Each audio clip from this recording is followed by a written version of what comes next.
मुंबईतल्या अंधेरी रेल्वे स्थानकावर मराठी भाषेच्या मुद्द्यावरून नवा वाद निर्माण झालाय। मराठीत संवाद साधण्याची मागणी केल्यामुळे एका मराठी प्रवाशाला रेल्वेच्या टीसीने अंधेरी स्थानकात 1 तास बंदिस्त करून ठेवल्याचा गंभीर आरोप करण्यात आलाय।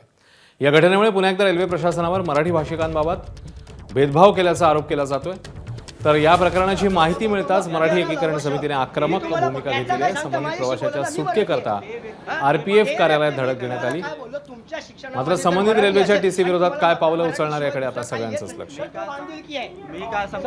तुम्ही नको तो मुद्दा घेऊन इथे नका। अरे तो माझा मुद्दा करताय। तुम्हाला जर खरोखर व्यथा असेल तर तुम्ही माझ्याकडे मांडली पाहिजे। तुम्ही डायरेक्ट कसं काय बोलता? जो व्यक्ती माझ्याकडे आला मी त्याच्याशी मराठी माझ्यावर क्रिएटिंग न्यूज लाईव्ह बोलतोय। मी पण लाईव्ह चालू करतोय।